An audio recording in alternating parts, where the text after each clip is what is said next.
Hey guys, how's it going? Michael Troy here, and today we are looking at Wizard, the Comics Magazine, number 31, featuring a Legend Comics jam. And when I say this is a good, comics jam, it is a good comics jam. So anyway, first of all, Wizard is the old publication about comic books. I don't know if you guys remember it. I'm sure you do. I love comic publications about comics, like Comic Scene back in the day. Back issues pretty good. Um, Alter Ego, Interview, blah blah blah. There's really not a lot of publications about comics anymore. Wizard was kind of the preeminent one back in the '90s. They really focused a lot on Image Comics because they were so hot back, in the 90s, and pretty much Marvel and DC. I mean, they did get a little love to the indies, but not that much.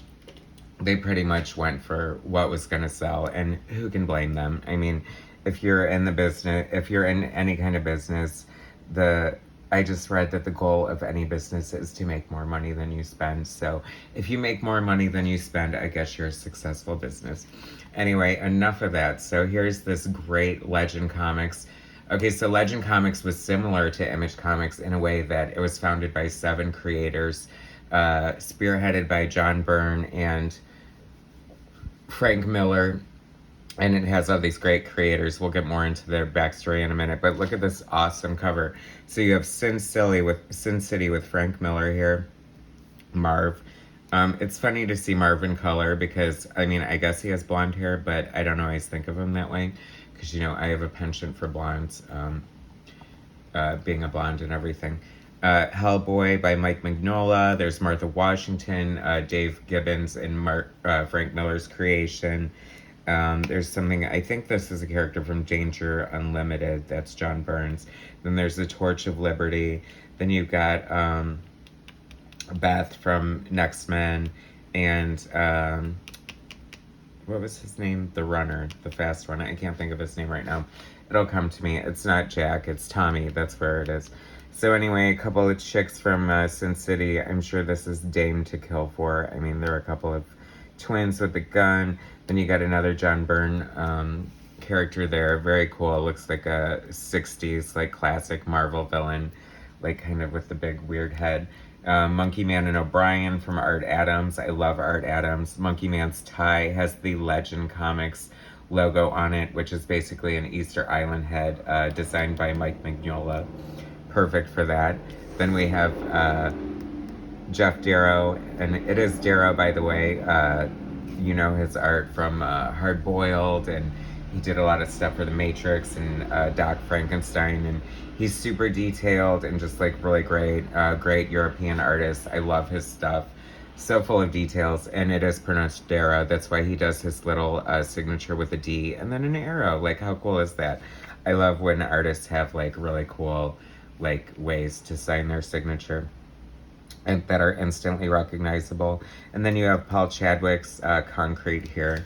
It seemed a little bit like an out there kind of addition to the lineup, but Paul Chadwick is great. I loved his run on, believe it or not, Dazzler in the 80s. It was really cool.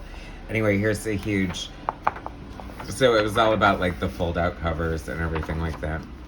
And here's a huge ad for Chris Claremont and Jim Lee teaming up for Wildcats 10, 11, and 12. I didn't always, but I guess now I'm finding it interesting that Chris Claremont would team up with Jim Lee to do Wildcats. The reason he left Marvel, when I feel like he kind of pushed Chris Claremont out. I probably don't have enough information on that. But after 17 years, he just decides to leave because Jim Lee's ultra hot, and I think editorial was kind of a mess then. I mean, if you're going to lose Chris Claremont, that's not a good day for any editor. Trading cards were pretty hot in the 90s. Fleer, Ultra, we all remember that. It's the table of contents. So, like I said, Wizard was a really cool magazine. I mean, they were a little... potty humor, a little immature, but who doesn't love that as a comic geek? Here's an ad for Sandman trading cards. I bet those are just gorgeous and beautiful.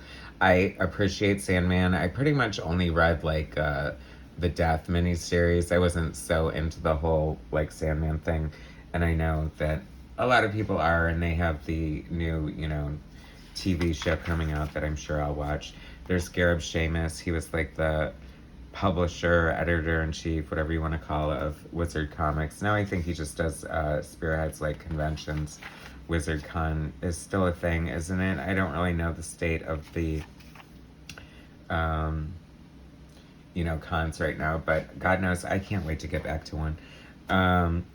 So fun, like the letters page. I'm sure if you went through the letters page, oh, West Hollywood, that's where I hail from. Well, actually, I'm from Ohio, but I live in West Hollywood right now, so I'm gonna have to read that later. I won't bore you with that right now, but it's nice to see a fellow native. So funny to see like all these different comics that no longer exist. The 90s, was like when they pretty much imploded, and it was all the foil covers and the Image with the multiple covers and the pinup art and the, big guns and the pouches and all that crap. So I find that very interesting. Comics got so popular. I think that they just make a lot of mistakes in comics, and they should be way more popular than they are, but the industry likes to shoot itself in the foot over and over again. And if you're a bitter old comic fan like I am, you know exactly what I'm talking about. So here's some funny news. Come to see what passed. Shooter to write Youngblood with Rob Liefeld. Interesting. I wonder if that ever came to pass. I mean, I think I fell off of Youngblood at some point. You can only take so much bad art, writing, and late books, right?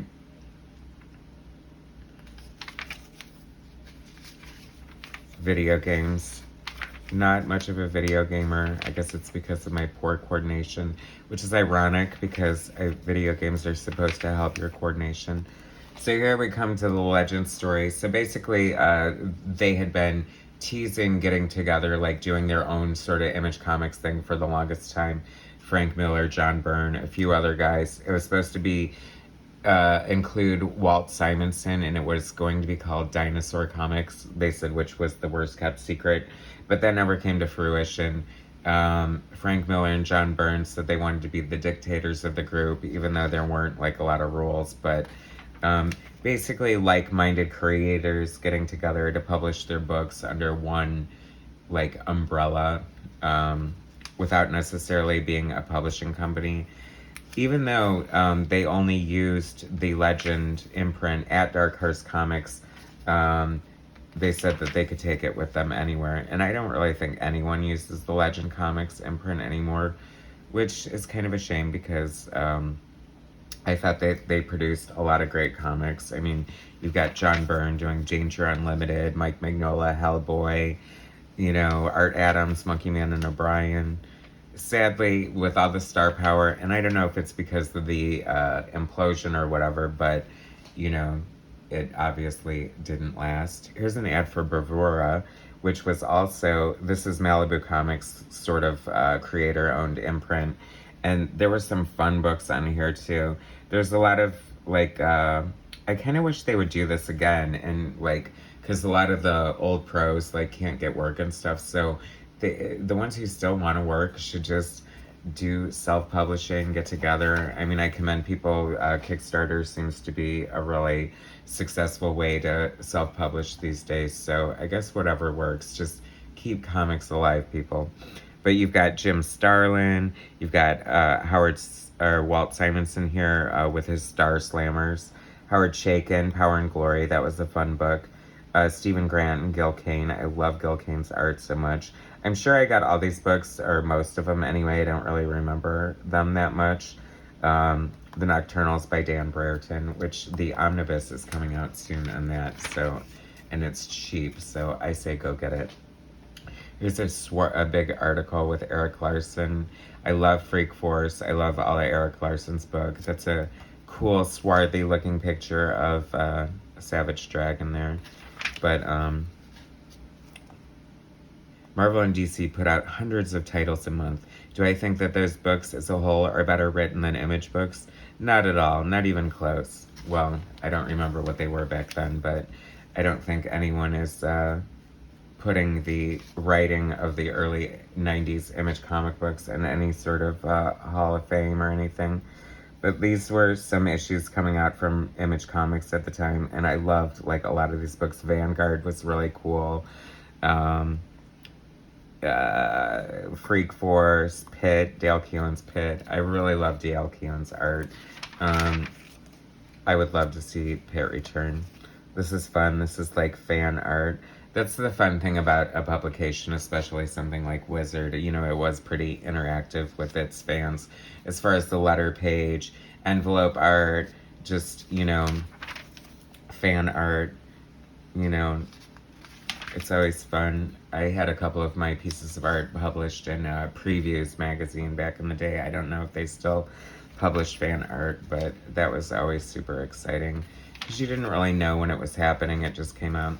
Now, Wizard did some really stupid features. Hunk and Babe of the Month. Like, what on earth is possibly the point for this? So you've got this great She-Hulk drawing. I love this. This is George Perez from a Marvel swimsuit issue. And that looks like Wonder Man by Gary Frank. So you've got this must be, is this like the Halloween issue? Because you've got Lady Death and Hellstorm, and they do look like a hunk and a babe, so I'll give you that. Remember Defiant Comics? That was like Jim Shooter's big thing after he got fired from Marvel, and that didn't really work out. Jim Shooter has actually a very interesting career and history. There's this huge interview with him on Comic Book Historian's YouTube channel, shout out, that it's like 8 hours long, but it's so worth the listen if you were buying and reading comics in the 70s and 80s and just want some backstory. I thought it was really insightful. I feel like he kind of didn't get a fair shake and was largely misunderstood, but hey, don't let me influence your decision. Brutes and Babes by Bart Sears. I love Bart Sears. Remember he got his start like on Justice League Europe or something like that after doing some great indie work. And then he did a series with John Byrne, Spider-Woman, and I don't know. I've always liked his art. He went over to CrossGen, and I think there was a Brute and Babe comic that I probably had, but God knows where it is now. But anyway, I mean, of course, you know, I think that Wizard is sort of perfect for the types of, you know, like a lot of Image Comics fans want to become professionals on their own, and you know, God knows I was always looking for my big break, so it was always fun to have like how-to or behind the scenes and stuff like that. More trading card ads. Great Mike Mignola, Bride of Frankenstein there. I just love Mike Mignola's work. It's so moody. Oh, here comes another double page spread. Maybe this was a rejected cover. Maybe Simon Bisley got the boot. I don't know, but Simon Bisley, obviously most known, I would say, for probably Lobo. He has such a great... oh no, I'm sorry, you guys. This is Glenn Fabry, which was like, he was like the Preacher cover artist, and very cool. A similar aesthetic to Simon Bisley, and it is Lobo, so forgive my faux pas, I apologize. There's Howard Jakin, Power and Glory. I mean, we're just going through like all these ads here. Great shot of Pitt. Love this. Notably inked by Scott Williams. Dale Keown is such a tight, awesome, like beautiful pencils. He needs, if he's not inking himself, or if they're not just shooting from the pencils, he needs a good inker, because I've seen his work destroyed by subpar inkers, and it really, really is upsetting. Here's some fun. I wasn't really collecting toys in '94. I collect special ones now, but like it has to be super special. But how fun is this, like Aliens and Predator action figures? So I would definitely remember, I don't know, me and my brother, well, mostly my brother, always wanted like that 19-inch Alien doll from the 70s, and that must be worth like hundreds, if not thousands of dollars at this point. And I'm sure it's super hard to find, but it was cool AF. So, oh, this is fun. Homemade Heroes. This is so common now with the custom figures. So many people doing their own custom figures, and there are some really, really cool ones out there. And I have to say, these aren't bad either. Here's Simon Bisley, for real though. I forgot, I feel like he did, okay, so he did some Judge Dredd, and he did some series with Frank Miller that only had like 2 issues, and it was a lot of fun, and now I don't remember what that was. Feel free to remind me in the comments if you want.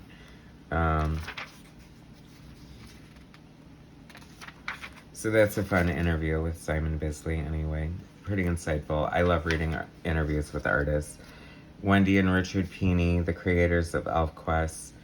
Love ElfQuest. Not super into sword and sorcery, but I have to say, like, I really loved ElfQuest. I was so blown away when I read the first issue years and years ago.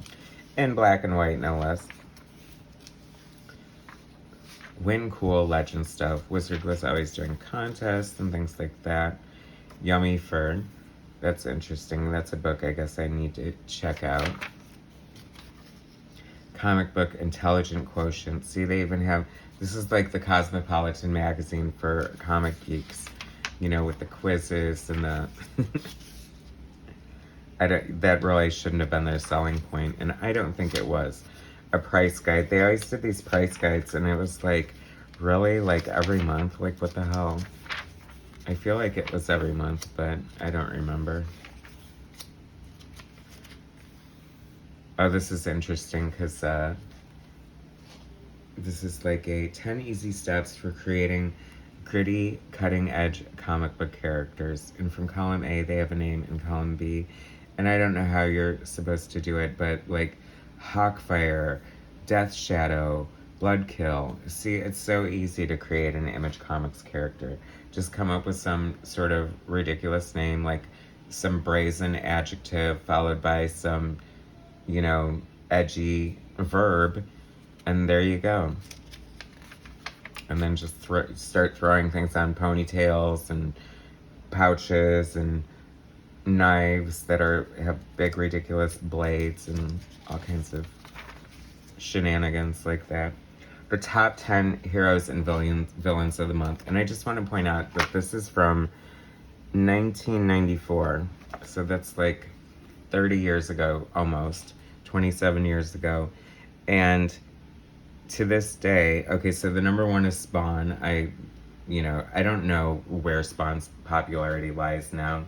He probably is like, you know, a good musician. They keep their fan base and then pretty much maintain it through the rest of their career. I don't know. Spider-Man, of course. Venom, hotter than ever. Batman, hotter than ever.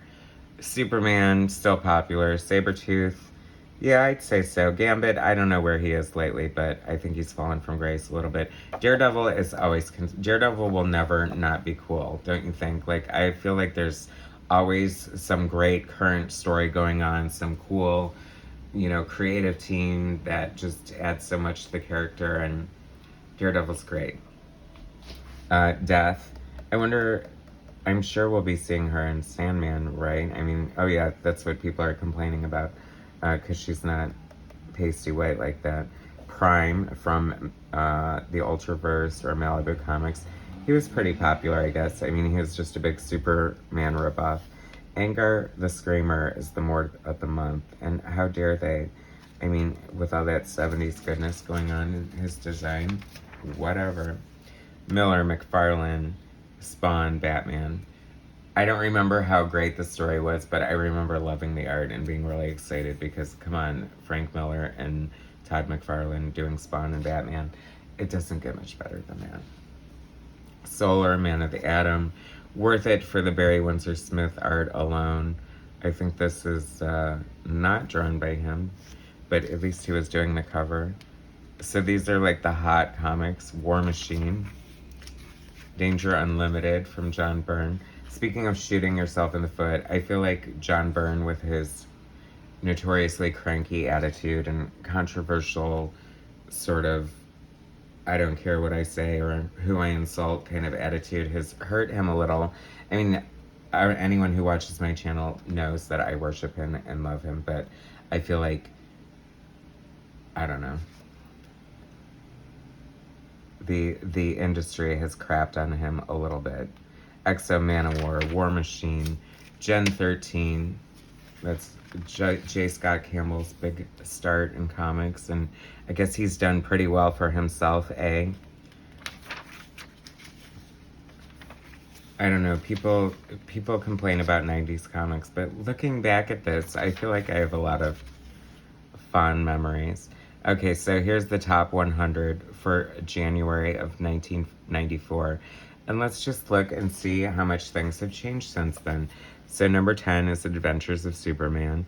I don't really think Superman's probably a top 10 book anymore. I don't know, I could be wrong. I don't really follow the sales trends. I don't read many modern comics. I wish I could and did. They just have this sort of sameness to them. Like, I don't know, the covers are boring, and you know, I think the indie comics are really where it's at as far as modern comics are concerned. I feel like with Marvel and DC, they just keep rehashing stuff over and over again. If it's not a reboot, it's like another freaking Phoenix story that we don't need. So let her rest, people. Let her rest. Adventures of Superman, Cyberforce, nobody cares about that. Gambit, Wolverine's still popular. Superman, X Factor, but yes, under a completely different guise. Beavis and Butthead, hysterical. Uncanny X-Men, Spawn, and X-Men. The more things change, the more they stay the same. Top 10 for February, Ninjak.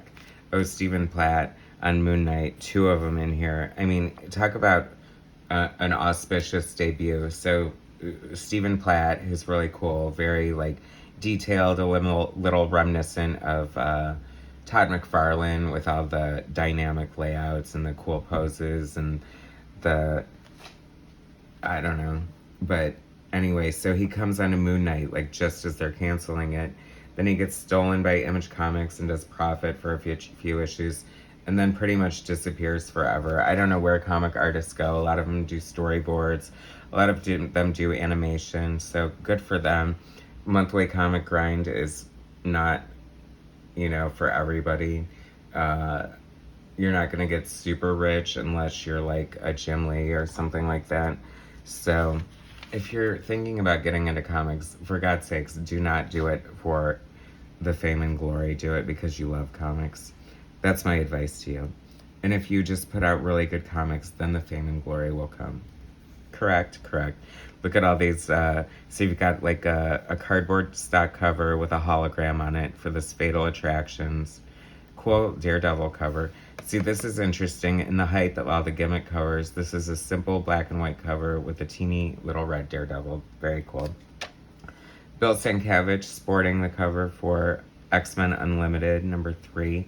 I loved X-Men Unlimited. I thought it was a great series, anthology, great creative teams, great usage of different characters. Marvel's, of course, covered that.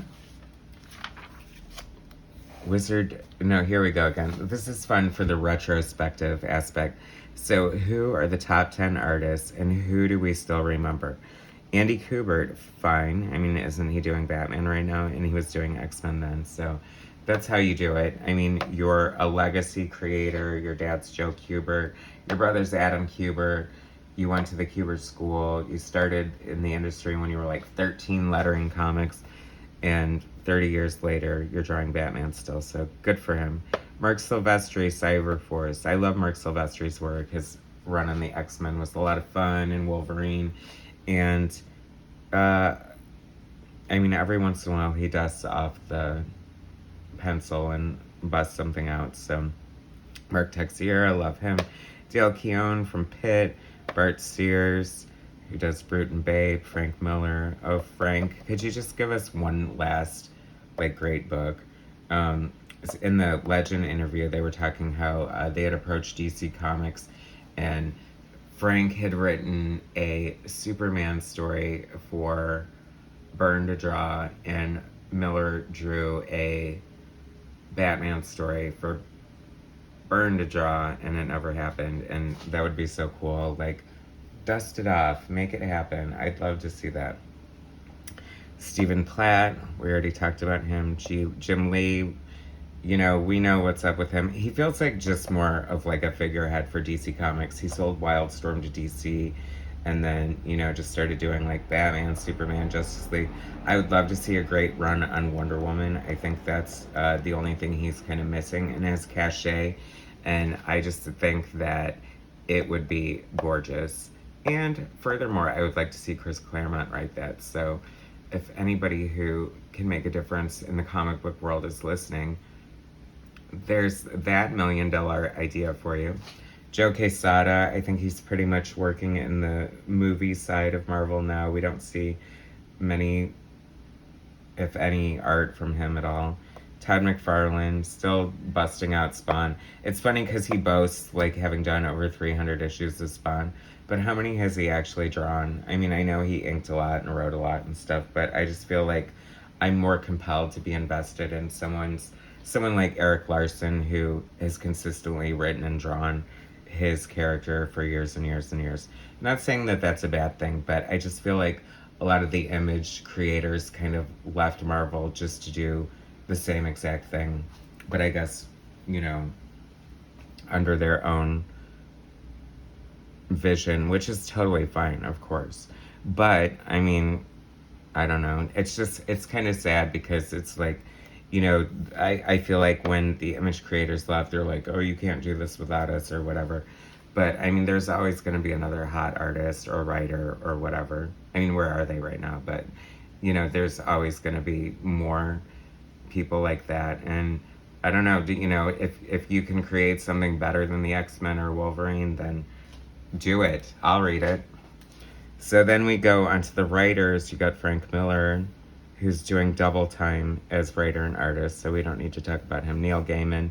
Isn't it funny? 30 years later, and these are still all the people we're talking about. Peter David, John Byrne, Jim Shooter, Dan Jurgens, Fabian Nicieza, Alan Moore, Jeff Smith on Bone. Never really read or had any desire to read Bone. I'm sure I'm missing out. But he's another one who actually did commit to his creator own. I don't know how many issues there were of Bone altogether, but I know it was something like quite accomplished. Matt Wagner, the creator of Mage, Grendel, he did some great like Batman Grendel stuff, and I love Matt Wagner. I've always been a fan. The Wizard Price Guide, another price guide. I guess the last one was what do you call it? Oh, these are the initials of the creators or something. I don't know. Whatever. Who cares? I wonder. Like, apparently there's a huge boom in the back issue market, which makes perfect sense because modern comics are like so bad that people are flocking to the old stuff with the old great artists and the old great stories. I mean, just looking through this is like making me happy. Gotham by Gaslight, Dark Knight Returns, John Byrne on Batman, I mean, Peter David on Aquaman, Alpha Flight, Action Comics Annual number 1, Byrne and Art Adams, Jerry Ordway on Superman. And people wonder, oh, Black Orchid, that was cool. I loved the Dave McKean art on this. That was such a great, that was so edgy at the time. That was so like post Bill Sienkiewicz. Catwoman, remember when Jem Blunt was drawing her and she had like double Z boobies and just, I mean, I don't know, there was a certain charm to his art though, so it didn't make it seem super X-rated, but it kind of was.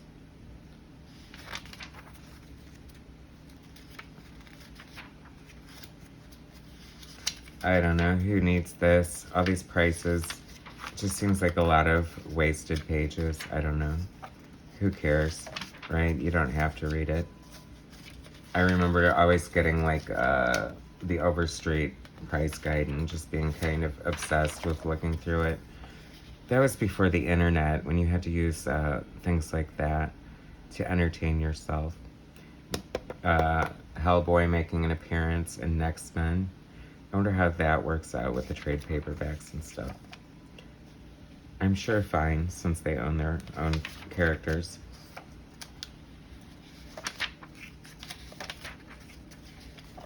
The Max, another great. Oh, that was what I wanted to say too. In that interview, they were talking about how certain people were in negotiations. Like, I guess there was an interest in a Monkey Man and O'Brien cartoon, and also from John Byrne, a Danger Unlimited cartoon.